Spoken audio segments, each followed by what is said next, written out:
Hello and welcome to episode 9 of Making Towns. I'm your host, Bobby Davies. This time round, I've got Skye Smitson and we're heading off to Purpose Wrestling. But before we get into speaking to Skye, just to let you know what I've been up to this past month in wrestling. Actually been a quite quiet month for me in terms of working in wrestling. Just the one show, Purpose Wrestling. Life is a killer, but it was a good one. Had Hyperactive advancing in the Purpose Wrestling Tag Team Championship Tournament. Pretty psycho.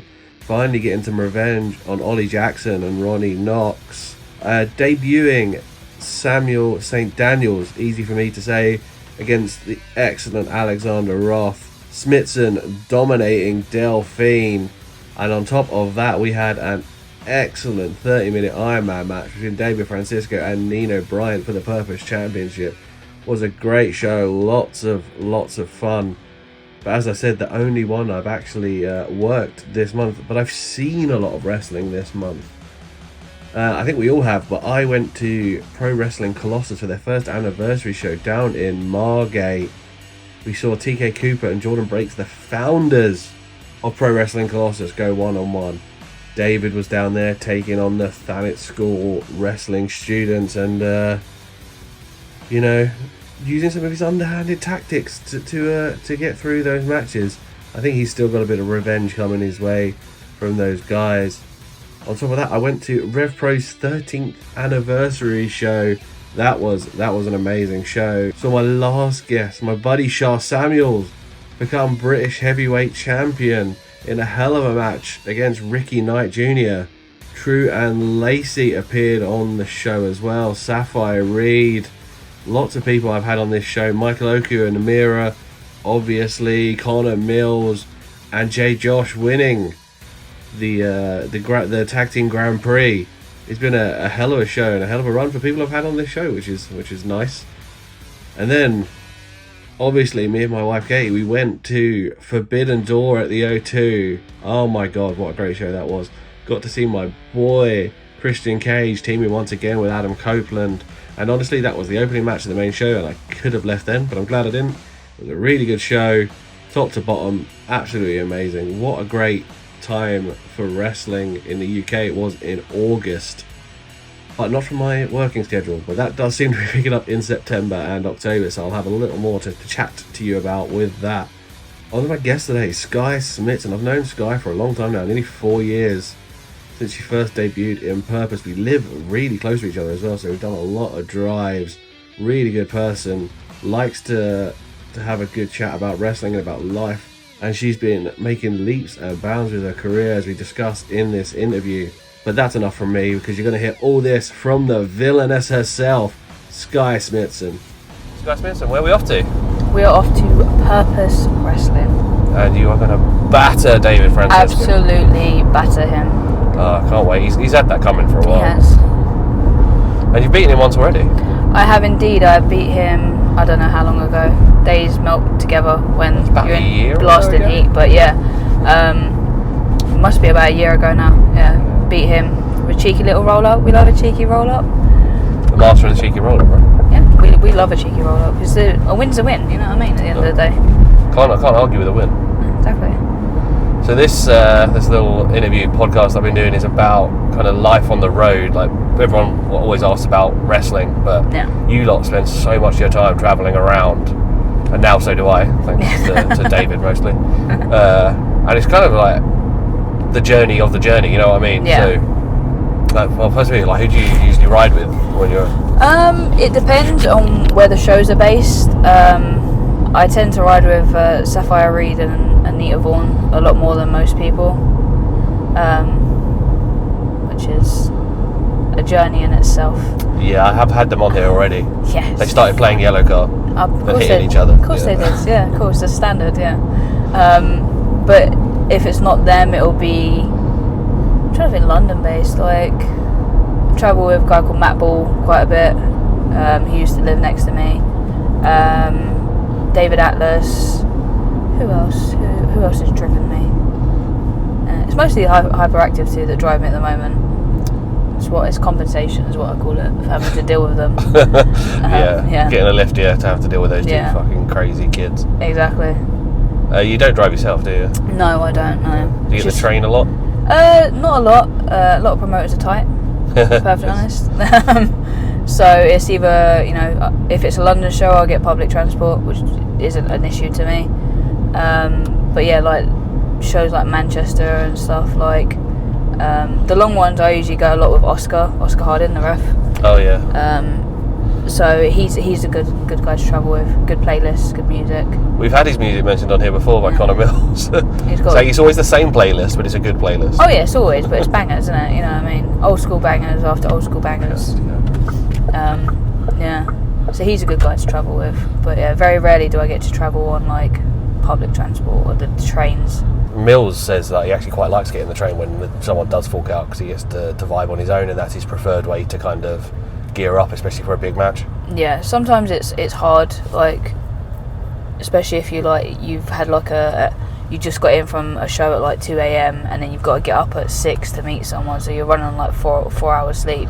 Sometimes it's really hard to keep the conversation going because you're just struggling to like keep awake yourself. So sometimes just being on public transport is just easier because you can just like sleep or, you know, chill to your own music and watch whatever shows you want to watch, and you don't have to like keep conversation. So I was about to ask you like who you like travelling with and who you don't like travelling with. It sounds like you don't really like travelling with Hyperactive. It's just a necessity. It's a necessity. It's a requirement. Sometimes they're okay to travel with, not very often. But no, they're very entertaining. So it's usually makes the journey go quite fast because they're either beating each other, hitting each other, making jokes, or nearly crashing the car. So that's great. You know, that's fun. Yeah, they did both admit to having at least crashed once. So yeah. Hopefully, I've not been in the car with any of them. I was flexing my no claims bonus in front of them. Yeah. But my favourite person to travel with is LA. It's LA Taylor, because it's my best friend. Oh, nice. Or Nightshade. Nightshade's someone I travel with quite a bit as well. She always picks me up when we have the Eve show, because I live near the Eve, the venue we do, Big Penny, and she always picks me up. She's always very nice. But we always have very pleasant journeys. But yeah, LA Taylor's my favourite of all time, I think, to travel with. She got good tunes. Yeah, good tunes, good mix of variety, genres. Yeah, she spices it up. Sometimes she'll put on a podcast. She's from Cornwall, so you know she has some fun podcasts that are like Cornwall based. She listens to this Undertaker's, like a legit Undertaker's podcast where he talks about like famous people he's buried and all this stuff that he's done. I kind of need to find out about that. Sounds good. Yeah, it's very good. It's very entertaining.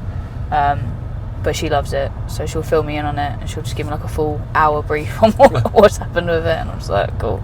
First podcast we've had mentioned, everyone talks about music. Like, who's got bad taste? Anyone got bad taste that you've been in? Hyperactive were big in their own taste up. A lot of no Gen X, not Gen X. They're more like they're very. There was a lot of not country music, but there was some country music, like obscure country music, I would say.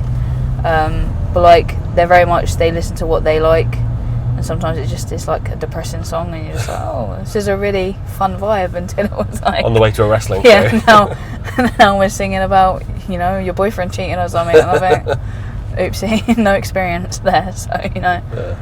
But there's no one has like a bad playlist, but theirs is very centred to them. Where, you know, I'm a little bit older and different style of music as well. They were talking about Chapel Roan and stuff when I had them in it. Yeah, like she's fit, you know, but I don't listen to her music as much as, you know, I listen to some other people. But yeah, it depends on your taste in music, I suppose. Yeah. I've got a very eclectic taste, so it's like all over the place. But yeah, I like a little bit of upbeat music when I'm about to get to a show. Yeah, you got to kind of pump yourself up, surely. Yeah, I don't want to be thinking about like someone breaking my heart, and you know what I mean. Like, you said about podcasts, and normally when I've got wrestlers in the car or whatever, there's always music. But at the last Purpose show, I had the younger two Bryans with me. So Nino was winning the J Cup. Yeah. And Leland and Zander were on Purpose, and we were driving down, and they were saying how much they liked James Acaster. and I'm a fan as well. Yeah. And I was like, have you listened to his like sitcom podcast? And they said no. And I said, no, I haven't listened to it either, but I've got it. Shall we listen to it? We started listening to it. We're all chuckling away.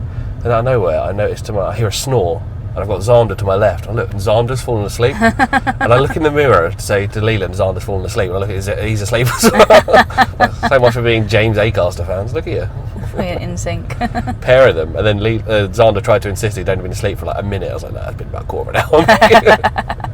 Bless them. That's such a Brian thing to do. They're all so chilled. They're very calm people. Yeah. So when you're hitting the roads, is there any specific food you like to pick up, whether you're like out and about on your own or stopping at services on the way to Manchester or something? It depends on the services, but like, and if I'm on a meal plan. Like at the moment I'm on a meal plan, so I'm very like selective of what I eat. So it'll be like something protein based, like chicken or like chicken, cold cuts that you can get. Like, I hate cold meat anyway, but like I'll have to force it down. Or it'll be like protein bars, protein shakes, just something that's like quick nutrition that doesn't really affect like my baseline calories and stuff like that. But if I'm not, then I love, not controversially, but I love a Burger King. Oh, me too. Because they do the chicken fries with like the Doritos covering. They do the katsu chicken one now, I think. But they do like the chicken fries with like breadcrumbing around it, and it's so fucking nice. They're the best, and like they do like nice burgers, and their chicken nuggets are next level as well. I'm a convert to Burger King about 3 or 4 years ago.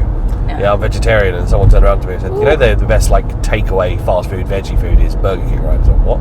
Go in there, they've got 2 different veggie burgers, which is like more than most people have. Yeah. Oh mate, it's so good. And the chili cheese balls, nice. All about Burger King. We love Burger King. McDonald's can get in the bin.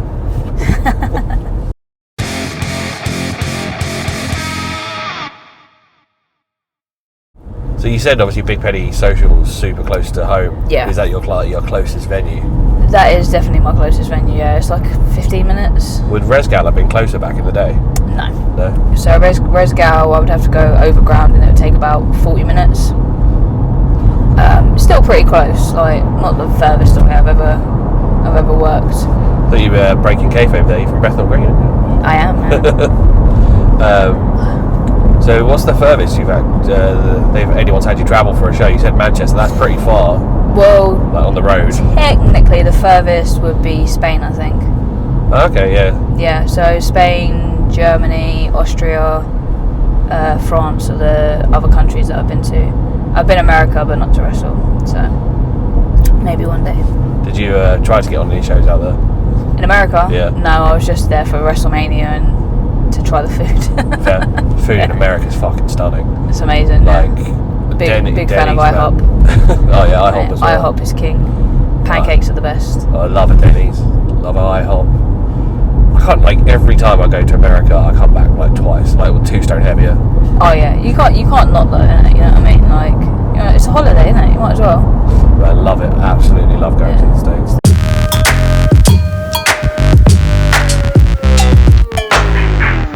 So how long have you actually been wrestling? You start pre-COVID, right? Yes, so I originally started in 2012. So veteran now then. Yeah, about 13 years. Yeah, and I got like, I think 2 years in I got injured. I broke my nose and that took me out for like a good 6 months. And then I just kind of got to a point where I didn't really know if I wanted to do it again. And then got back into it and then got my jaw broken by someone in a match for a charity show, nonetheless. Didn't even earn any money for it. No, right? That's the worst part. Got a metal plate in my jaw for life now.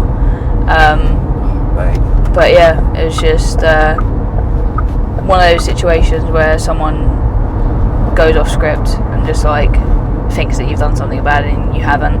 It's their perception. Yeah, broke my jaw, and then that took me out for another 8 months. So yeah, any real like injury I had in the beginning was like all my face as well, which is horrible. Yeah, like anything else, you can kind of, it's easier to live with, surely. Maybe apart from legs, I suppose, if you can't walk, but... Yeah, I mean, like, I've done my leg recently, but, like, that still wasn't as bad, because it's more... I think when you look in the mirror and you see the physical change to your face, it does something to you mentally. I find it caused a lot of, like, confidence issues with, like, how I feel I look and stuff like that. That have taken years to get over. So it's more the mental side of it than the physical side of it. Because the physical side is easy. You know, you heal, bones heal, like, you know. But your brain's a little bit harder to control, I suppose. Yeah, and then obviously there's also the confidence of, like, do I still want to do the wrestling? Because if I get hurt again, it could be another change. And that's it. Yeah, it's very much as well, like, wrestling is very much, I'm putting my life in your hands and my body in your hands, take care of it. And then for someone to kind of violate that when, like, you know, because I thought I was in the wrong, and a few people watched the match and it went viral at one point. And a lot of people, like wrestlers, reached out to me and were like, no, like, you were fine, you were safe, you were in the safe zones, as we call it, like, against kayfabe. But I was in the safe zones, I wasn't doing anything that would have caused a severe injury. And the woman just lost her temper. And, like, yeah. You can't have that in a wrestling ring either. It's a performance, right? It's a performance in the guise of sport, but it is a performance. Like, if anyone loses their temper at work, you can't, like, just hit someone, right? And that's exactly it. In real life, you don't just go around smacking people in the mouth. Like, I'm sure some of us would love to. I'd love to hit a lot of people in the mouth. Oh, yeah. But it's self-control and decency. So I think I struggled a lot with, like, trusting other people as well. So that kind of, like, for the first 4 or 5 years of my career, it was just more like, do I really want to do this and put my body on the line? And then when I realised, like, I have a real passion for it, that's when everything changed, and I started getting, like, a little bit of attention because I was different. I wasn't, like, this is a time when, like, every girl would wear makeup and, you know, the little two pieces that showed off everything, which I wasn't complaining about. But, like, it was very you had to look pretty kind of thing, and I didn't look like everyone else. I was very much just who I am, like, you know, and I just didn't refuse to wear makeup. I just didn't see the point. It's unapologetically you, though, isn't it? Exactly, yeah. You are who you are, I don't. Yeah, I've always been told just to be me, so I just thought, why would I change that in wrestling? Like, if people don't want to book me, they don't want to book me. And it ended up being the thing that got me a little bit more popularity. Because, easy, brother. Crazy drivers. Old man, I think. Probably. But, so it got me a lot of bookings in places like Rev Pro, and I think ultimately Progress. That's why they booked me, because I didn't look like everyone else.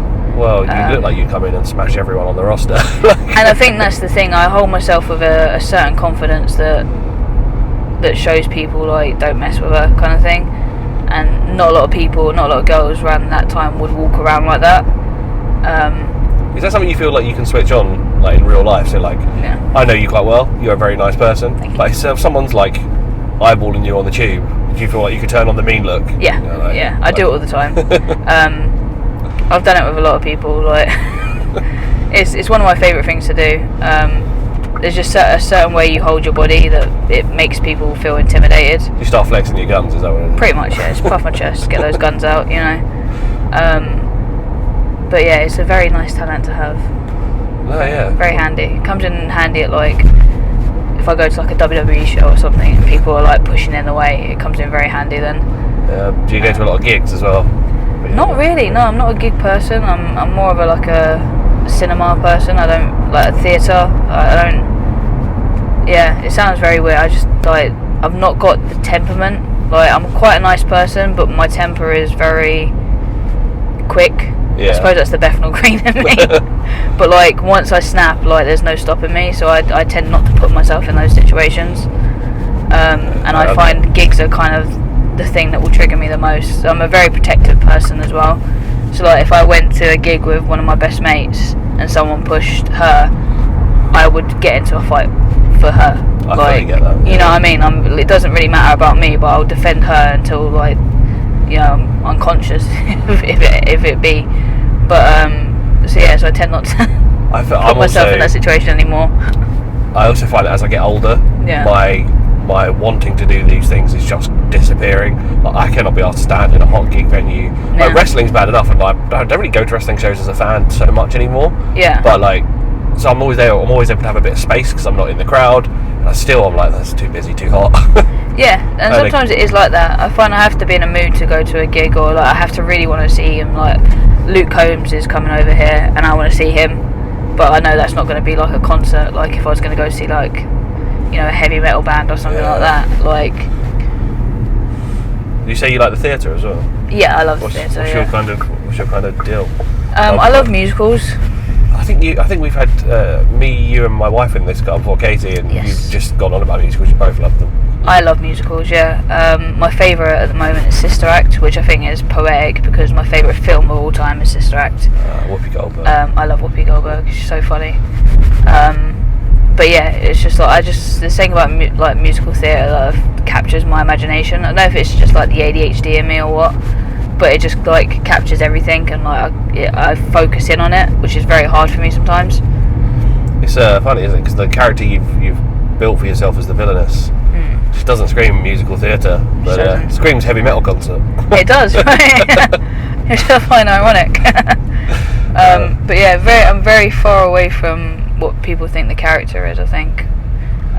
That's kind of part of it, isn't it? You craft a character that you're comfortable with and who you can put out there, but it doesn't have to be you all the way, does it? I'm sure there's elements of the villainous in you. 100%, yeah. But there's loads of elements of that character in me, but I think there's more the thing that made the character connect with people was more that it's those parts of myself that I don't really let out, I suppose, like the cheekiness and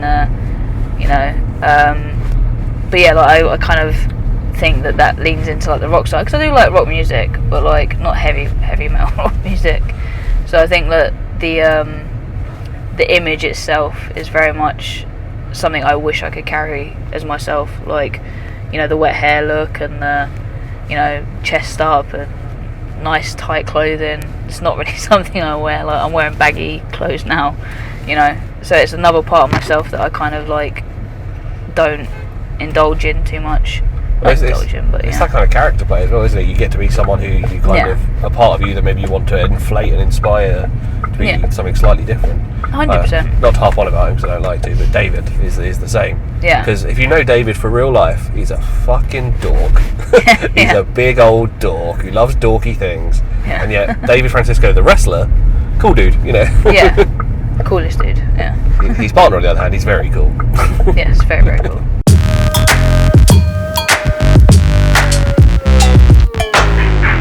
What was the last thing you saw at the cinema? I think it was Venom 2.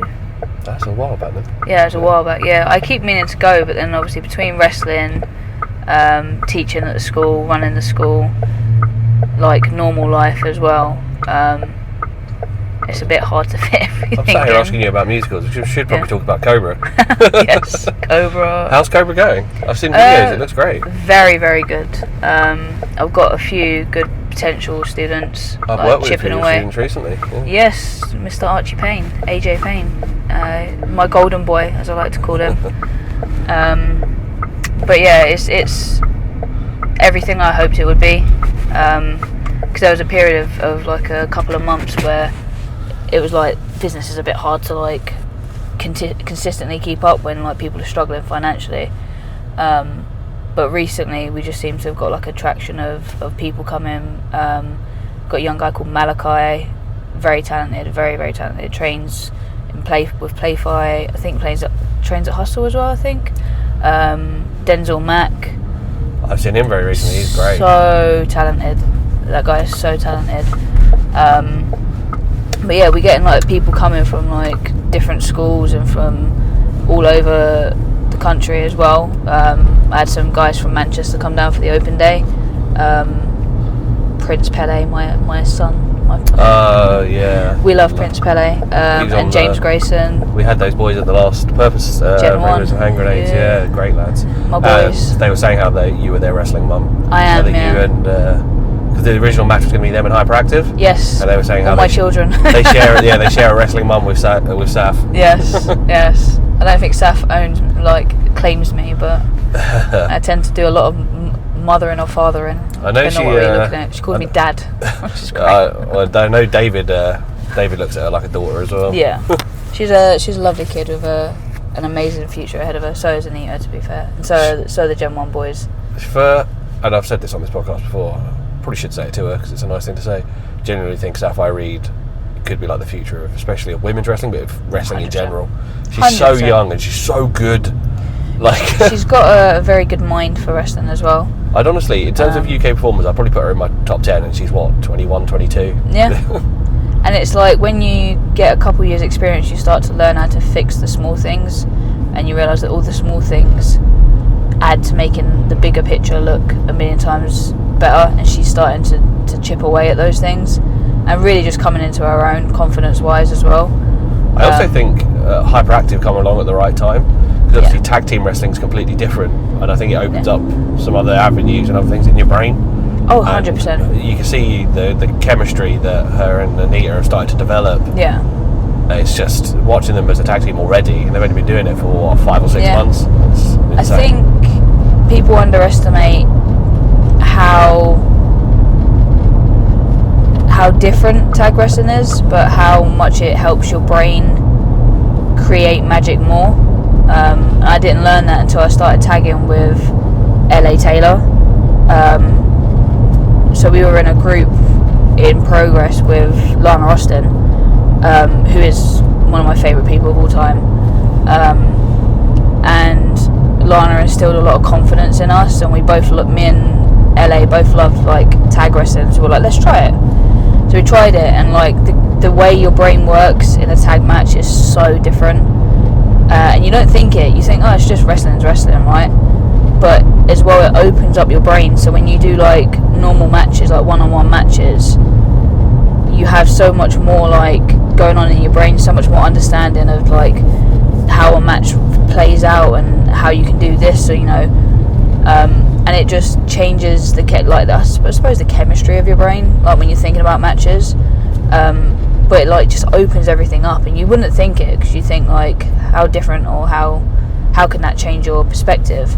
But when you do stuff in a team, and you get the reactions you want, and then you get you do the spots, and you think, well, okay, I can adapt this to this.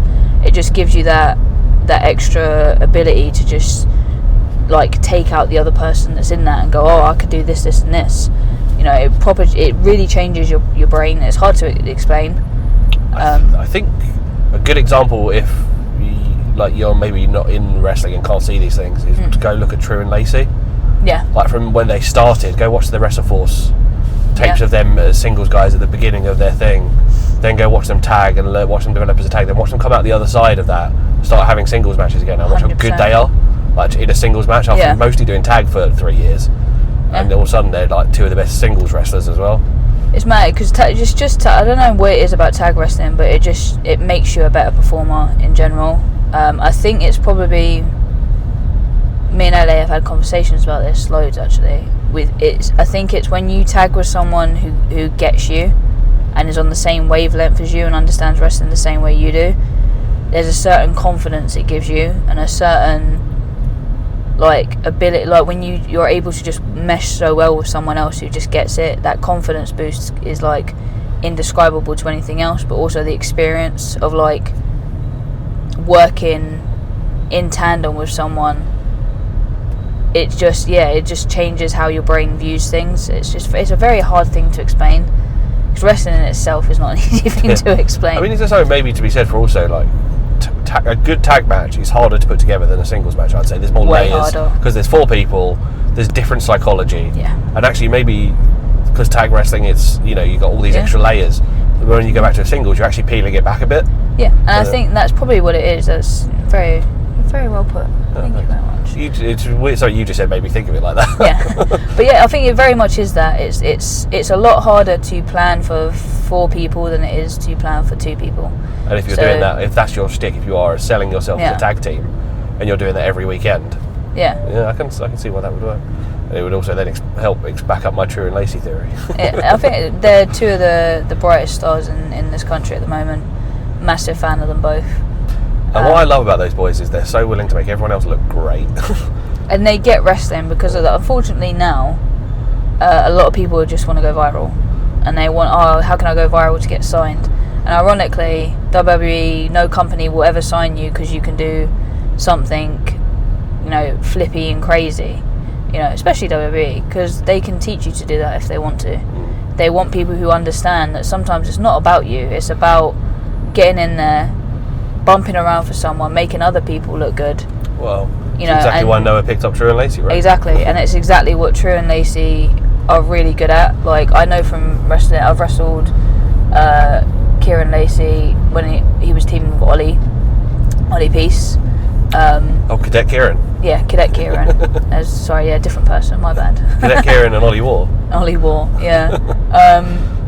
And like, just from being in there and talking to him about the match and stuff, like, I can see why him and Mark are so popular and work so well together. Because his brain for it is just like, he was just like, he knew the assignment was to get over my strength play. And like, he was willing to take whatever I needed to, I wanted to give him. And he just got it. Like, it sounds weird to say, but he just gets wrestling. They both get wrestling, and not a lot of people do, because they're like, I want to do this spot and I want to do this, and I'm going to flip here and I'm going to flip there. I'm like, I can base you for all of it. I'm just going to be really tired, and I'd rather just let's just get the reaction we want to get. Tell a story, rather. Yeah, let's tell I love telling a story, because I think I've been in so many situations where I've hit a body slam and people erupt. Not erupt, but that's probably a bit of an overstatement, but like at shows where you do like a simple move and it gets a big reaction because you've built it. And I think there's not enough of that in wrestling anymore, and I think that's the unique thing about like a Restful Force show or even like a Purpose show, because it's not about getting yourself over, it's about working together to get the point across of what the intended target or the intended end goal is of the match. Sean Said will tell you, if you want to become a good wrestler, you got to get those Ollie Peace reps. It's true. It's very, very true. And I've heard a lot of people give shtick to like doing the Wrestle Force shows, and I think that's just stupid, because you can't wrestle without knowing how to work a crowd, and those are the best shows to do it on, because it's not the same crowd every day, and you think because it's a family crowd it's the same crowd all the time, but it's not. Different people, you have to win them over again and exactly again. Some people will like the hold to hold stuff, and then some people won't like the hold to hold stuff, so you have to learn to like adapt on the fly, which not a lot of people are comfortable doing, but like it's a real art in wrestling, like especially working on the fly is my favourite thing. I love it. Well, it's one of those things, isn't it? Just jump back just for a second. Yeah. You said about one of your trainees, yes. Archie. Yeah. Payne. He's been working a lot of Wrestle 4 shows recently, and I can already see he's done maybe 6 for Ollie. Yeah. And I can already see an improvement in him, and a lot of that is from Ollie talking to him post match, and he's worked with Ollie twice now, I think, as well, which is always a good match, right? Yeah, 100%. And then there's some guys who've been working for Ollie a bit longer, so Isaac Blair and Raymond O'Reilly. Yep. I don't know if you know them. I know both of them, yeah. They've come so far. Like the first match I saw them have against each other, they just wanted to do spots. And then Ollie's kind of helped graft them into storytellers and stuff. And they had a match very recently just against each other, and it was the best I've seen either of them have a match. 100%. I think the thing I'm big on teaching as well at the school is that it's not all about the spots. The spots don't really... You can do like a 450 reverse cutter and no one will react to it because they don't understand what it is. And when you do like... I think I've had this conversation with... I've got a very talented young boy, he's probably going to be insulted by that, but a very talented young man called Regan Blade, who can do all this. Like his first session, he was like, "Can I try a moonsault?" And I was like, "Yeah, sure." Told him how to do it, and he nailed it within the first. I call him Mini Joe Lando because he looks like Joe Lando a little bit, and has that natural, and like is naturally just gifted, just like Joe. But like I've explained to him, Senkai explained to him, and to Archie as well, and to everyone, to be fair. that there's a time and a place for these big dives and these big flips and these big moves, but without the psychology and without everything else in between it, and without registering the crowd and interplaying with the crowd, you don't really know. Ebb and flow, right? That's the... Yeah, exactly, ebb and flow. And I think Ollie's shows are very fundamental, in, especially for Archie, in helping him understand what I say and have it make sense. Because a lot of times, like, I can say it, and people go, oh yeah, that makes sense, but then when they try and put it into play into a match, it doesn't really match up with what they think it is. You know what I mean? Yeah, well, again, to jump back to that Raymond and Isaac match, the reason it was so much better is because they did hit those big moves, but at the right points. Exactly. They sold their fatigue, and then one of those big moves would hit, and they would both be down for a while. Like, it's you know, rather than both spring back up and hit another one. And hit another one. My pet peeve is when someone hits a big move and they jump, like they've been beaten up for the whole match. They hit a big move and then they jump back up, and I'm like, oh. You mustered enough energy to hit that big move. Now lay there for a second. Yeah, just chill, man. Just chill. Catch your breath. But yeah, because I love moments in wrestling, and I think moments make wrestling so much more memorable and so much more fun than sometimes it is. You know what I mean?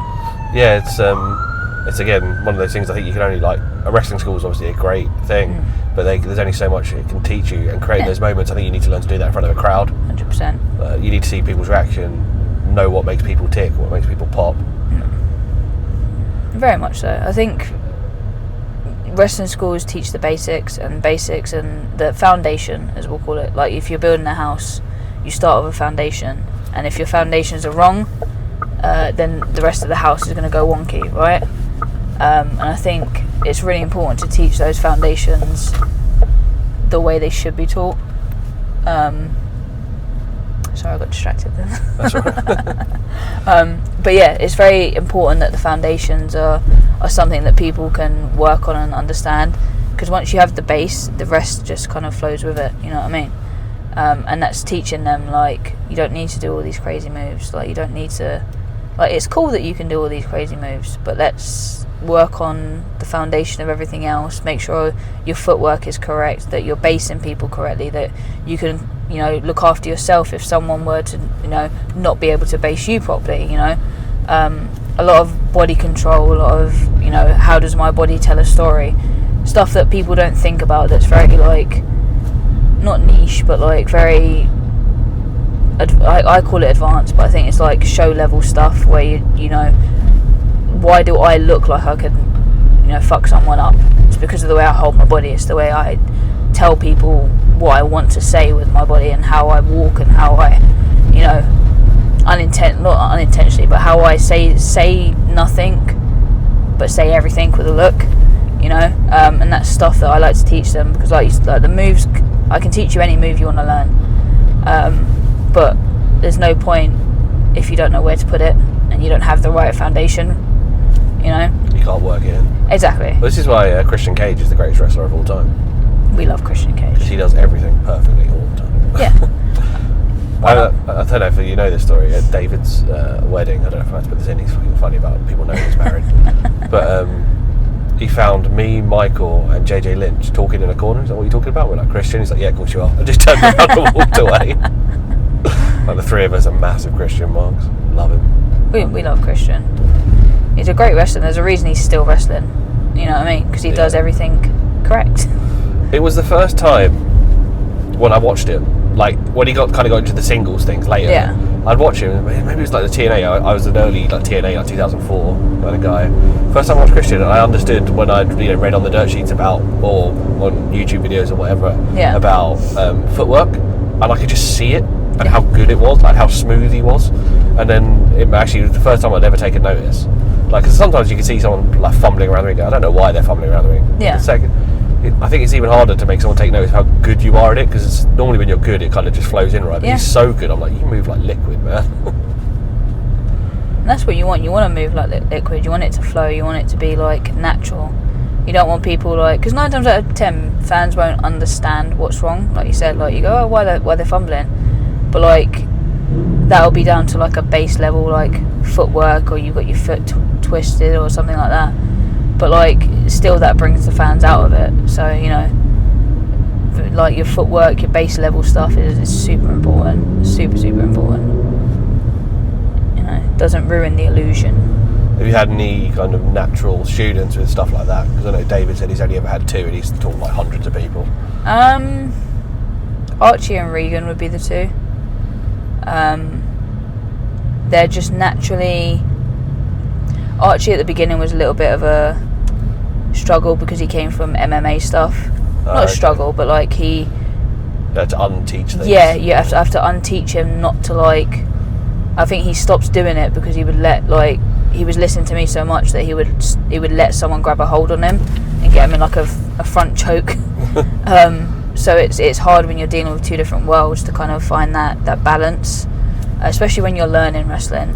But there was just a week he just got it. Like his brain just snapped into place. But like when it comes to like learning moves, he's naturally very gifted. Like he wanted to try the Brian Danielson step up backflip. Oh yeah. I think he did that against Ollie when I saw him. Yeah, and he was just like, how do I do it? So I told him, literally just walk through the positioning once, and he went, do you want me to like throw you over so you're safe? And he went, no, cool. Did it first time. Like any move I teach him, he gets it the first time. Regan's very much the same. Like, and they're both very much, how do I do this without hurting someone? Which I find is a great thing. That's your first place your mind goes, like, how do I make it look cool? It's how do I do it safely? They're like, how do I safely do this without hurting someone? In the right mindset from the beginning. Yeah, and that's exactly what we want to teach, and I want people to come away from our school with knowing how to protect themselves and others, but others over everything else, because you can always naturally protect yourself, but instinct will kick in. Yeah, exactly. Yeah. But yeah, them 2 are very naturally talented. Like Regan does this cool springboard 450 crossbody, so he like spins his body and like hits a crossbody, and he's like, I've got this image in my brain, what way do I turn? And I was just like, well, go with nature, with what way your body naturally wants to go. You normally launch off your dominant foot, I'd have thought. And I think for him, his dominant foot is his left, so I said just lead off your left then, like. And he did it and hit it perfect the first time. Like they're just very naturally good at controlling their body, which in wrestling just is an amazing thing to be able to do. You'd have to ask David himself, but the 2 that he said are Sapphire Reed and Robbie Taylor. Okay. I don't know if you've worked with Robbie much. I've heard the name. He did take an extended break. He works for Fist Club quite a lot now. Yeah, I've heard the name. But he said there's only 2 that ever got it straight away, and one was Saf and one was Robbie. Yeah. Some people just, their brain isn't, not compatible, but their brain naturally doesn't fit with wrestling.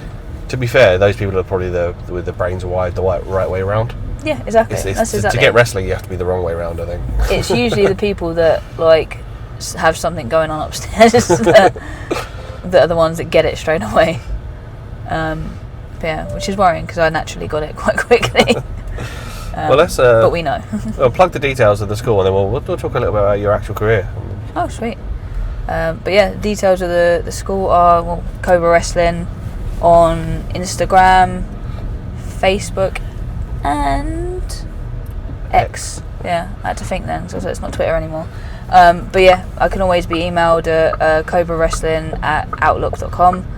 Yeah, classes every week, different classes. Mark Trew comes down and teaches with us, and you get to learn from me, which is great because I'm amazing. And it's good to have that self-confidence, Skye.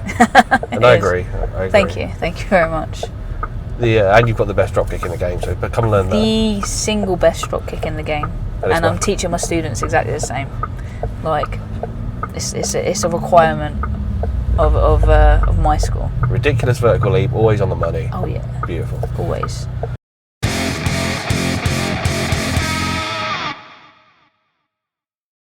Yeah, so you mentioned Evil. Where did you cut your teeth? Where was your promotions that you were coming up through? The main promotion I worked for was Varsity Pro Wrestling, which is where I was trained. I've not heard of Varsity. Yeah, so it was like south, like Portsmouth way. Oh, okay. And we used to have a unit right next to Rev Pro's unit. So did Rev Pro quash them? Is that? Yeah, pretty much. Oh God. But yeah, so it's where Jay White started training as well.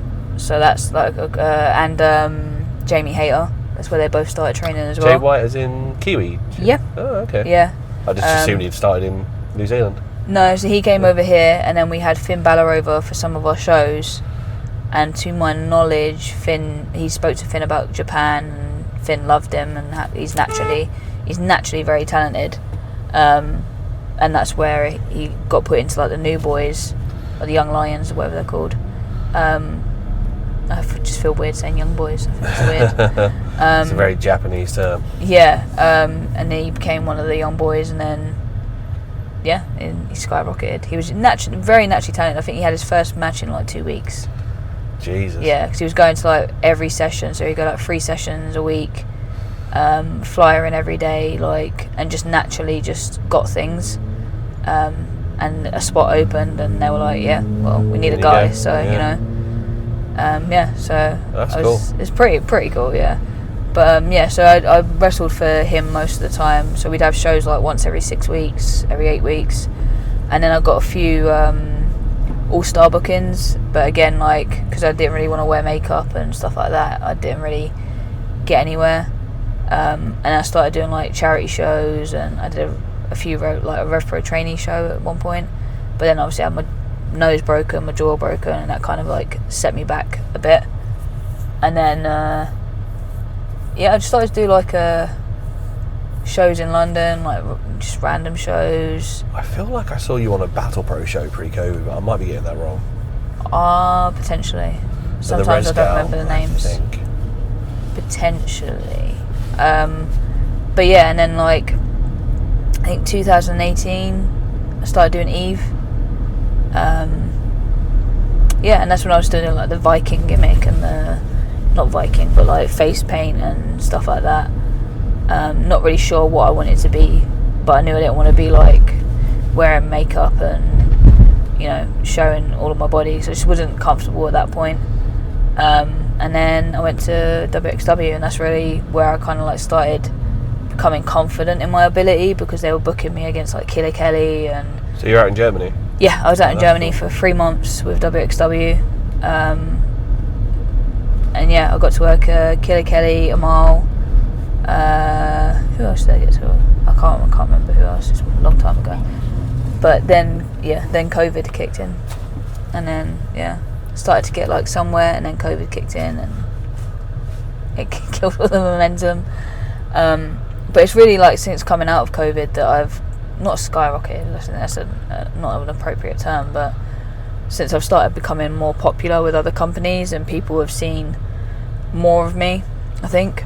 You've had a career progression, right? You're definitely always making steps forward, as opposed to maybe not sure what you're actually doing. Yeah, I think like even like this year, I thought I was going to be like dried on bookings, and like I was going to not have that many. But like all of a sudden, there's just been a burst of like messages and stuff like that. And I think that's a cool thing for me to know that I'm still, people want to book me. I don't drive, so sometimes it's harder to get me to shows.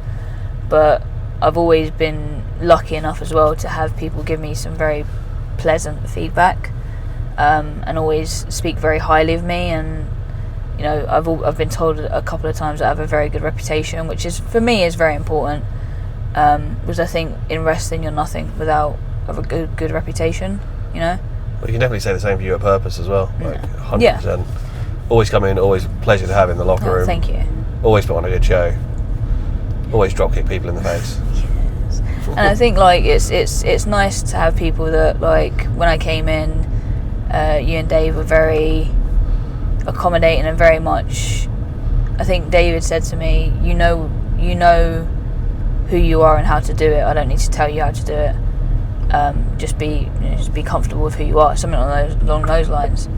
And having someone say that to you is a very assuring thing, and for them to be just comfortable going, look, this is my promotion, I feel comfortable with you doing whatever you want to do, is a nice thing for me. A lot of companies are very like, you got to do this, you got to do that, but it's nice to feel like people have full faith in you and full belief. So you guys have always made me feel like that, and I've always very much appreciated that. Well, it's easy to do when you come in and you make that easy. It's more of a reflection on you. I mean, obviously some promoters are dickheads, and that can't be avoided. But in general, that is more of a reflection on you. You're like not just your skill, but who you are as a person to have around as well. Thank you. And not just. I've also seen you helping some of the younger guys, like talking about their matches and stuff with them after. Yeah. And it's a similar thing to we have with RJ Singh. Like whenever RJ's in the building, people know they can ask him. Yeah. Stuff like a veteran with lots of experience, but he's also well happy to give you feedback if he's had the time to watch your match. That is, obviously, he's also his own match as well. Or if you just got an idea for a match, he's always happy to have it run by. And you're in that same. I think people put you in that same category, which I think it's high praise. I think because very high praise. RJ is the man. He is the man. But yeah, so like stuff like that does help, and it helps with confidence, and continuing to get bookings is great. Well, main event tonight. Yeah. So that's a big one. We love a main event. Yeah, for the title. Yeah, I'm gonna fuck Francisco up. Yeah, we'll get a picture of you on the way back with the belt. Yeah. Yeah. It's been very cool. It's like I'd even say since COVID. So I think, and I'm still going to keep touting this because no one's corrected me yet. I think Purpose was the first wrestling show in London after COVID. I think RevPro did it 2 days later, but I think we did it first. Yeah. And I've tried to Google it and I can't see anything disputing that fact. But I think you've been around since maybe the second or third show. I think you were very early on. Yeah, I think I'm pretty sure I was very early on, before the title was involved. I think. Yeah, you were definitely there before the title was involved. Yeah. You had tag storylines with Ava White and stuff, and that was before the title for sure. Ava White, what a woman! But but even then, like you were good then, and was kind of good. And I think I obviously wouldn't mention any names, but some people rest on their laurels. Yeah. And you're always developing. Like I think you're always getting better. And you could have stuck where you were and put on great matches and been that level and been great and kept getting bookings. But you do look like you're always trying harder to get better. Yeah. I think the beautiful thing I find about wrestling is there's always something new to learn. And because there's different styles. You've got an American style, you've got a British style, you've got a Japanese style. And for me, I think if I just, like you said, rest on my laurels, I think I'm doing myself a disservice.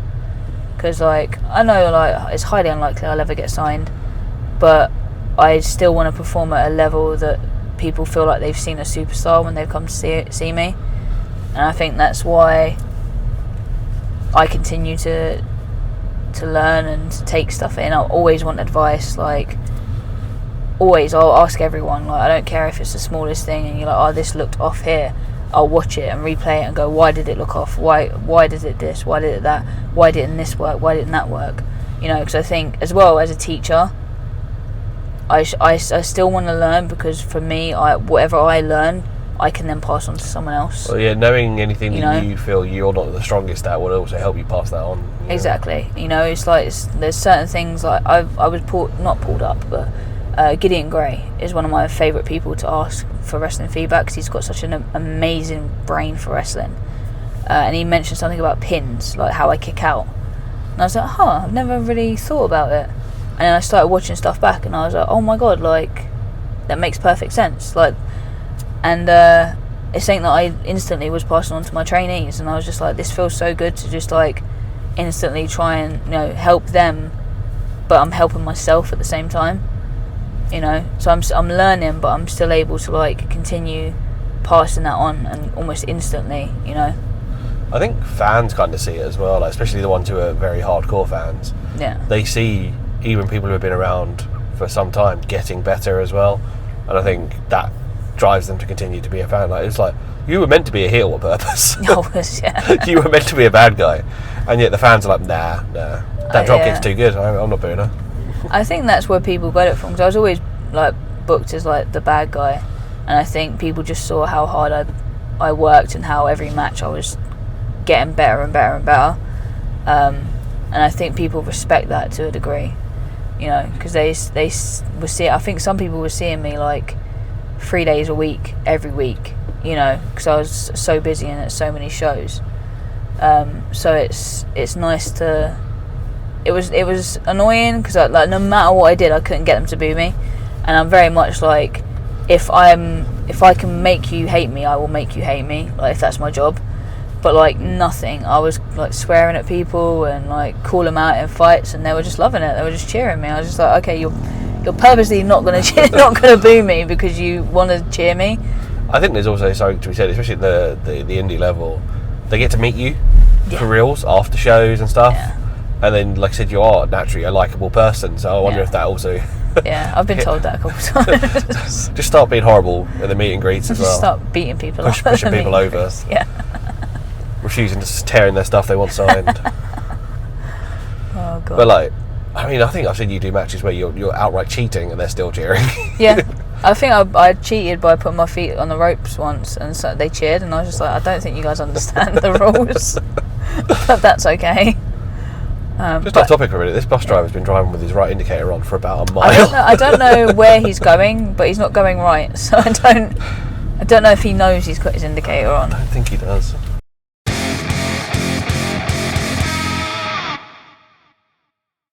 Smitson, we are at Merton Art Space, ready for you to kick the shit out of David Francisco. Thanks for coming on. Thank you for having me. It's good fun. It was loads of fun, and yeah. You want to plug any socials? Any shows coming up? Well, this won't go out for like 2 months. But, too many shows. But yeah, just follow me on social media, Skye Smitson. Sweet and simple, really. You know? Nice and easy. But yeah. Thank you.